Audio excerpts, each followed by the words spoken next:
Dernière fois, nous avons pu terminer, on a terminé ensemble notre échange sur l'histoire de, Bani Umayya ou l'époque de Bani Umayya.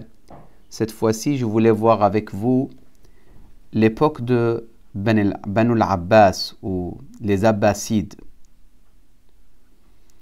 C'est deuxième, on peut dire, grand empire qui a gouverné pendant des siècles. Et c'est très important de voir et d'analyser. Dans notre échange très rapide, on ne peut pas développer énormément les questions, mais si ça vous intéresse, c'est très intéressant de voir comment ils ont pu prendre le pouvoir, les Abbasides, au nom de quoi ils ont pris le pouvoir. C'était quoi leur prétention pour prendre le pouvoir. Donc, c'est des questions qui s'opposent et c'est possible de trouver les réponses facilement si quelqu'un s'intéresse et il veut voir l'histoire. En tout cas, les Abbasides ou Banu al-Abbas, ça commence leur époque avec As-Saffah, Abu al-Abbas As-Saffah, parmi les descendants de l'oncle de notre noble prophète, qui est Al-Abbas ibn Abd al-Muttalib. Et d'ailleurs, pourquoi je vous dis c'est intéressant d'étudier l'histoire? Parce que pour moi personnellement, avec mes modestes informations, quand je lisais parfois que le Ma'moun ou tel calife abbasside, il donnait beaucoup d'importance à Ibn Abbas, pour moi, ce n'était pas très significatif. Oui, c'est leur grand-père, Ibn Abbas. Ibn Abbas, c'est parmi les personnes qui se sont rapprochées de Amir al-Mu'minin, qu'il a étudié chez Amir al-Mu'minin, qu'il a, au niveau du Coran et exégète coranique, c'est une personnage très importante dans l'histoire de l'islam. Mais je ne me posais pas vraiment cette question, pourquoi cette importance, Ibn Abbas, etc. Mais quand on a l'occasion d'étudier l'histoire, on voit que finalement, c'est très significatif tout cela. Rien n'est, comme ils disent les Français, rien n'est hasard. Ce n'est pas par hasard, ce n'est pas comme ça. Tout d'un coup, on a donné autant d'importance à Ibn Abbas. De toute façon, ça, c'est des questions analytiques et ça veut dire une lecture entre les lignes pour comprendre un peu plus l'histoire. Nous, notre but ici, c'est plutôt d'avancer un peu plus vite et plus tard, si on aura l'occasion, on fera des études, Inch'Allah, ensemble par rapport à notre modesto connaissance et les limites que nous avons. Donc, Abu al-Abbas As-Saffah, il commence à prendre le pouvoir, il tient le pouvoir de Bani al-Abbas, finalement, l'an 132 Hégire. Donc, c'est vers la fin de Bani Umayya et début de Bani al-Abbas. Bien sûr, ça doit être clair. Leur, on peut dire slogan, si c'est clair en français, leur shu'ar, ça veut dire leur grand titre grâce auquel ils ont avancé dans la société, c'était la vengeance pour Al-Bayt. Ça veut dire on va venger ou on va se venger de ceux qui ont été contre Ahl-Bayt alayhimus salam. Et quand on dit Ahl-Bayt, c'est clair que Banu al-Abbas ne sont pas considérés Ahl al-Bayt. C'est des Hashimites, mais ce ne sont pas de Ahl al-Bayt. Et ça, quand je dis ce ne sont pas considérés comme Ahl al-Bayt, oui, après, il y a des exégètes qui vont dire c'est l'Abbas et ses enfants carrément. Même jusqu'à là, ils vont partir. Mais au niveau de l'histoire de l'islam et l'exégète coranique, on sait parfaitement que Ahl al-Bayt, ce n'est pas eux, et c'est plutôt les gens de la demeure, ou les gens de la famille sainte de prophète. En tout cas, il y a plusieurs traductions de termes Ahl al-Bayt. Mais eux, ils sont venus en disant on veut venger les ennemis, contre les ennemis de Ahl al-Bayt alayhimus salam. Donc, Abu al-Abbas, il a tenu le pouvoir. Bien sûr, cette époque qu'Abu al-Abbas, il a tenu le pouvoir, ce n'était pas une époque très dominante de la part. Ça veut dire, on ne peut pas dire qu'ils étaient très dominants, les Abbasides, sur la situation politique du monde musulman. Les Omeyyades, ils étaient affaiblis totalement ou totalement détruits, mais comme vous le savez, les Omeyyades, il existait encore en nord de l'Afrique. Il existait encore à l'époque. Et c'est cette histoire de Bani Umayya jusqu'à quand ils ont existé dans le nord de l'Afrique, etc. Ça, c'est une autre question. En tout cas, Banu al-Abbas, ils ont tenu le pouvoir, mais ces années-là, que Abu al-Abbas, il était là, le Saffah, il a laissé des occasions précieuses, si on peut dire, à notre imam as-Sadiq alayhi salam. C'était l'époque très très confortable pour les imams alayhi salam. C'était une époque vraiment confortable pour Ahl al-Bayt alayhi salam. Et si vous voulez, à cette époque, l'Allama Sayyid Mohsen al-Amin, il explique, et là je traduis pas mot à mot, mais le contenu de ce qu'il a dit, Sayyid Mohsen al-Amin, quand il a parlé de l'époque de Imam al-Sadiq. Si quelqu'un veut noter, donc c'est Sayyid Mohsen al-Amin, dans son ouvrage A'yan al-Shia. Vraiment, cet ouvrage de A'yan al-Shia de Sayyid Mohsen al-Amin est très enrichissant. Pour celui qui a l'accès sur la langue arabe, c'est très très enrichissant. Donc il analyse cette époque en disant: cette époque, c'était l'occasion de propagation, si vous voulez, ou propager les connaissances et le savoir de Ahl al-Bayt alayhi salam, car c'était la fin de Bani Umayya et le début de Bani al-Abbas. Bani Umayya, ils étaient très très faibles ou complètement anéantis. Bani al-Abbas, ils étaient nouveaux sur le pouvoir, donc pas vraiment dominants. Ils sont occupés d'autres choses que la question de Ahl al-Bayt alayhi salam. Et donc, il y avait très peu de peur, beaucoup plus de tranquillité chez les chiites et les partisans de Ahl al-Bayt. Et donc, l'époque de la... Il dit cette phrase, et c'est important cette phrase à être analysée, à être étudiée. Il dit, Banu al-Abbas, ils n'avaient pas encore eu la situation de jalousie, ils n'ont pas encore vécu la jalousie contre Ahl al-Bayt. Ils n'étaient pas encore dans cet aspect d'être ennemis de Ahl al-Bayt, du tout. À cette époque, ce n'était pas du tout le cas.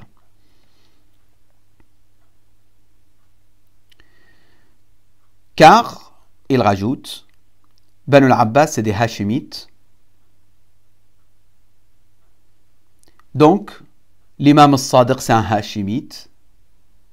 Eux, ce sont des Hashimites. Ça ne les gêne pas. Vous savez, quand vous êtes de même tribu, et même pas tribu, c'est pas question de tribu, parce que tous c'est de Quraysh, mais encore plus que tribu. Même grand-père ou arrière-grand-père, tous, ils reviennent vers Hachem.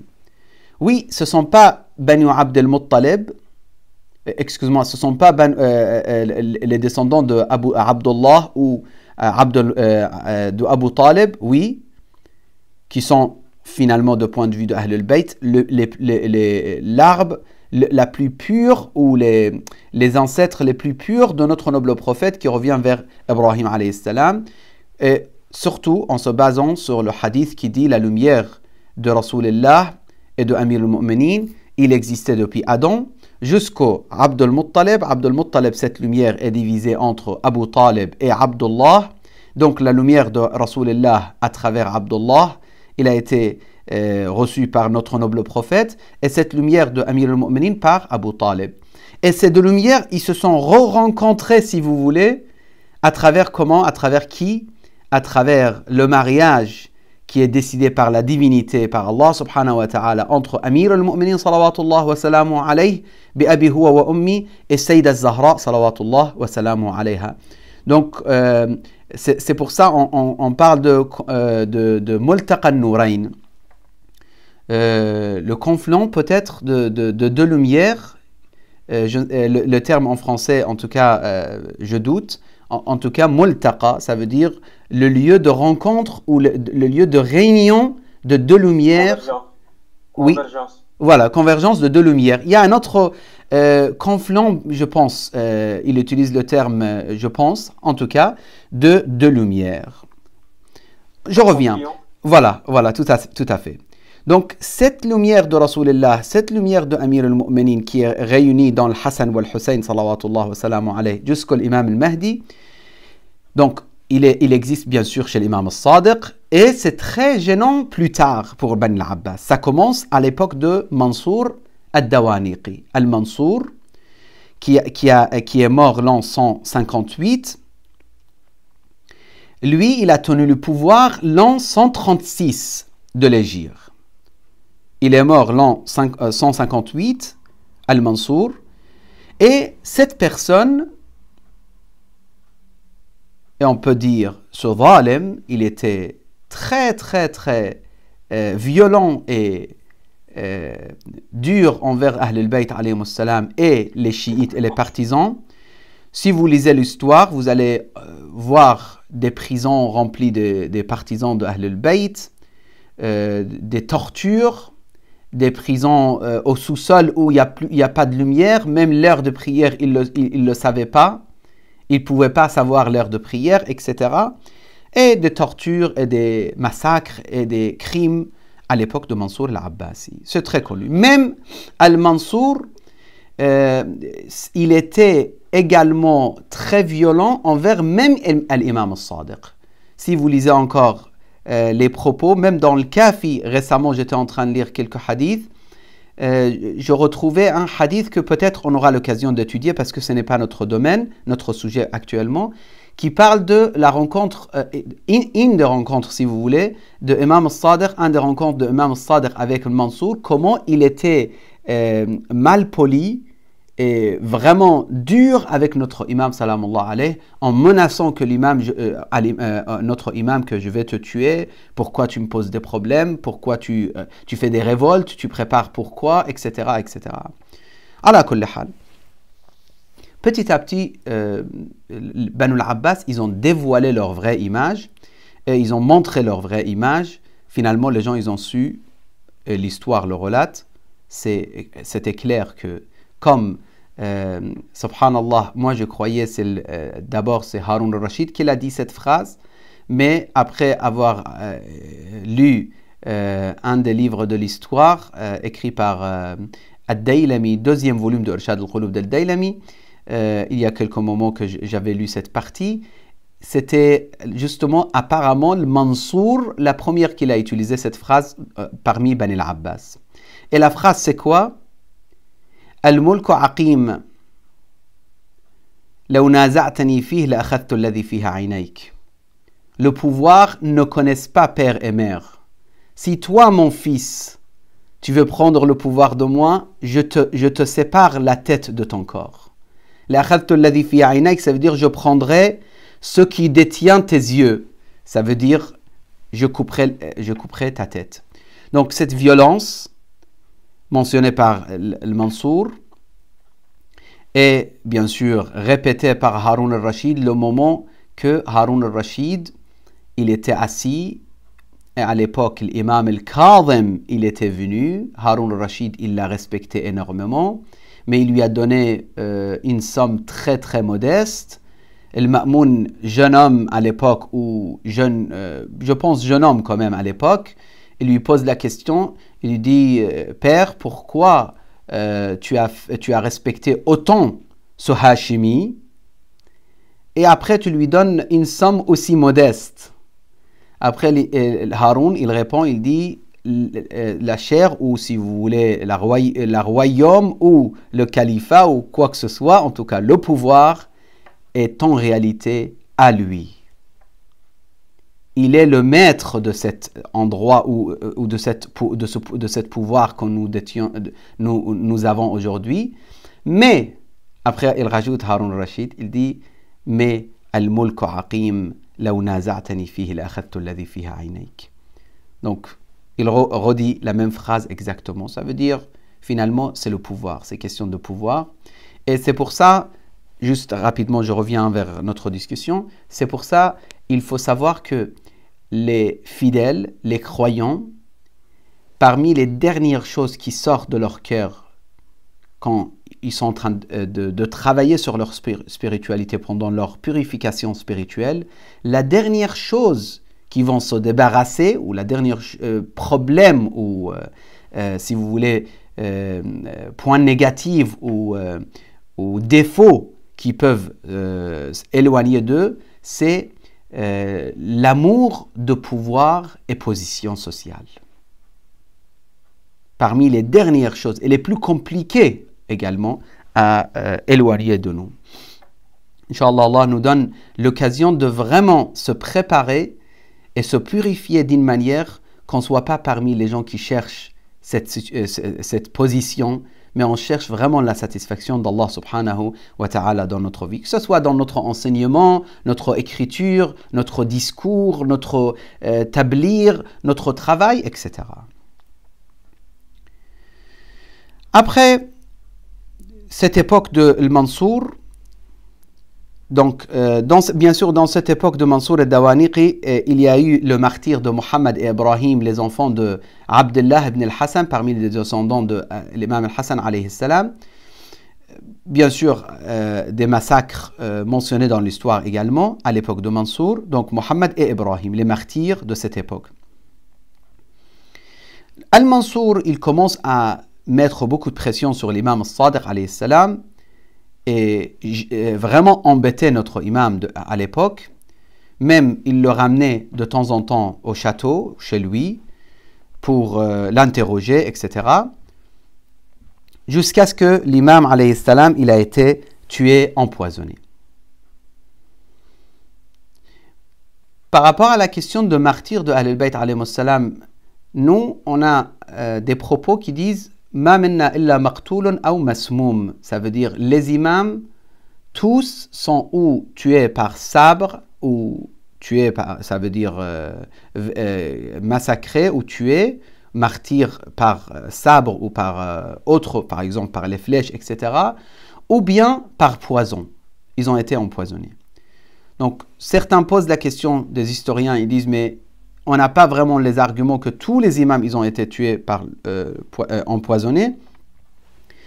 Je dirais que c'est normal qu'on ne pourra pas sortir tous les arguments, etc. dans l'histoire, oui, mais si on croit aux propos de Ahl al-Bayt alayhi salam et aux narrations de Ahl al-Bayt alayhi salam et des compagnons, les propos des compagnons de Ahl al-Bayt alayhi salam, donc on sait parfaitement que le maqam de martyr, il a été accordé à tous les imams.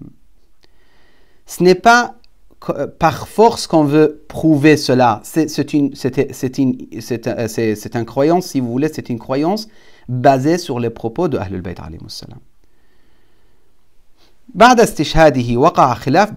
Donc, après le martyr de l'imam al-Sadiq alayhi salam, il y a eu des divergences. Et là, si ce n'était pas si c'était notre sujet, on pouvait développer en détail, mais ce n'est pas notre sujet. Rapidement, je vous dis, par exemple, les Ismaïlites, c'est à partir de ce moment-là, parce qu'ils se sont basés sur l'imam de Ismaïl, le fils de l'imam al-Sadiq, qui était déjà décédé avant l'imam al-Sadiq alayhi salam.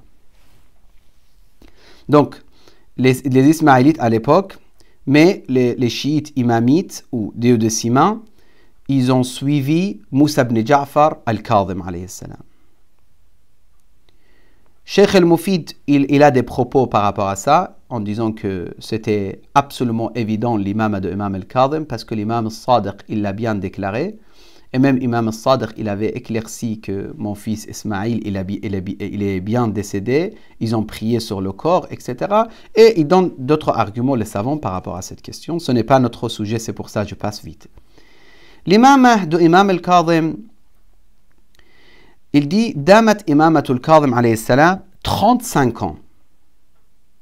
Donc Imam al-Kadhim, pendant 35 ans, il était imam. Il a vécu à l'époque de 4 califes abbassides, à partir de Mansour, puis Al-Mahdi, puis Al-Hadi, puis Haroun al-Rashid. À l'époque de Haroun al-Rashid, l'imam, il a été emprisonné et martyr. Oui, allez-y. Vous pouvez répéter les noms des califes, s'il vous plaît? Bien sûr. Donc, c'était à l'époque de Mansour, Al-Mahdi, Al-Hadi et Haroun al-Rashid. 35 ans de imam.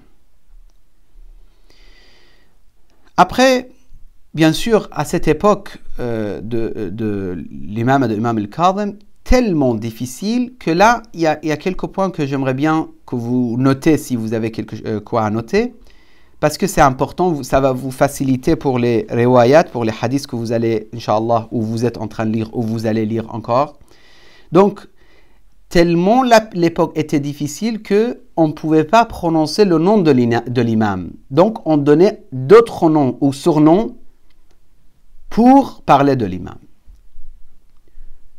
On ne pouvait plus dire « Qala al-Kadhimu alayhi salam » par exemple. Comment il disait? Donc, il y avait plusieurs noms, ou kunya plutôt. Abu al-Hassan, première. Deuxième, Abu Ibrahim. Troisième, c'est Laqab al-Abd al-Salih. Et quatrième, Al-Alim. Et même d'autres aussi. Mais le plus connu, c'était ça. Abu al-Hassan, Abu Ibrahim, Al-Abd al-Salih et Al-Alim. Quand on parle par exemple dans l'Usul al-Kafi, vous voyez Wa'an Abi al-Hassan, d'accord? Comme ça, tout seul, normalement, c'est l'imam al-Kadhim. Après, il y a d'autres détails, Abi al-Hassan al-Thani ou autres, etc. Il y a d'autres distinctions à faire. Mais, normalement, quand ça vient Abu al-Hassan tout seul, ou Abu Ibrahim, ou Al-Abd al-Salih, ou Al-Alim, ça veut dire l'imam al-Kadhim, alayhi salam. L'imam al-Kadhim, il était tombé martyr l'an 183, à l'époque de Haroun al-Rashid. Après avoir vécu pendant des années dans les prisons de Banu al-Abbas, et juste avant de tomber martyr, c'était dans la prison de Sindi ibn Shahik. En tout cas, vous avez entendu le musiba de Imam al-Kadhim et comment il était sorti et comment ils ont manqué de respect, etc., etc. L'imam al-Kadhim, avec toutes ces difficultés qu'il a vécues pendant l'époque des 4 califes de Bani al-Abbas et toutes ces pressions et injustices, quand même, il a eu beaucoup d'élèves et il a pu transmettre énormément de savoir, énormément de connaissances. Certains mentionnent 262 rawi, ça veut dire rawi hadith ou apporteur de hadith, de la part de Imam al-Kadhim. D'autres, ils arrivent jusqu'aux 600 et quelques. Après le martyr de Imam al-Kadhim, là je vais m'arrêter. Juste si vous me permettez, ici je termine avec cette partie et je m'arrête pour aujourd'hui. Après le martyr de Imam al-Kadhim, il y a eu des divergences également entre les chiites. Et ça, c'est parmi les épreuves, parmi les ibtila'at, qu'Allah subhanahu wa ta'ala teste la communauté avec. Donc certains ont dit, lui-même c'était le Mahdi. Et donc, ici, plus tard on parlera plus en détail, mais je vous dis que le fait qu'il y a beaucoup de doutes à chaque fois sur tel imam, est-ce que c'est le Mahdi, tel imam, est-ce que c'est le Mahdi, ça prouve la réalité de cette histoire de Al-Munqidh, le sauveur, et le Mahdi. Ça veut dire c'est tellement réputé, tellement connu dans la communauté de l'islam qu'à chaque fois, ils disent « Ah, c'était lui le Mahdi, c'était lui ». Donc c'était évident, absolument évident pour eux, mais ils ne pouvaient pas, en fait, al-misdaq al-khariji n'était pas clair. La personne qui va vraiment représenter le Mahdi, ce n'était pas très clair pour eux. Et ça, c'est parmi aussi le hikmah, c'est la sagesse d'Allah subhanahu wa ta'ala. Sinon, le Mahdi ne pouvait pas vivre, il ne pouvait pas exister si les ennemis, ils savaient qui est l'imam al-Mahdi. Alors, ça, c'est parmi les arguments qu'on donne même à l'époque de l'imam al-Hassan al-Askari. Donc, certains ont dit c'est l'imam al-Mahdi, ça veut dire le Kadhim, c'était le Mahdi pour eux. D'autres partis, ils ont carrément mis en cause le martyr de Imam al-Kadhim. Ils ont dit, il n'est pas mort, il est toujours vivant. Ce qui s'est passé à l'époque de d'autres imams aussi, par certains des compagnons, même à l'époque de l'imam Amir al-Mu'minin, certains ils ont dit, non, il est pas tombé martyr. Ça a existé, ce genre de points. Troisième catégorie, ils ont dit, amanat thalithatun biwafati. Ils ont dit, oui, il est tombé martyr. Mais il va revenir. Il va revenir bientôt. Et c'est eux qui ont eu l'appellation de, si vous voulez, al-waqifa. Ça veut dire ceux qui se sont arrêtés sur l'imam de Imam al-Kadhim, ils n'ont pas continué les imams. Al-waqifa, c'est eux qui se sont arrêtés. Et puis, quatrième catégorie, c'est, on peut dire, la majorité des chiites, ils ont cru en imam de Imam al-Rida alayhi salam. Ils ont pris l'imam al-Rida comme imam après l'imam al-Kadhim. L'imam de Imam al-Rida, il a tenu l'imam al-Rida alayhi salam à partir de martyr de son père, ça veut dire l'an 183 jusqu'au l'an 203.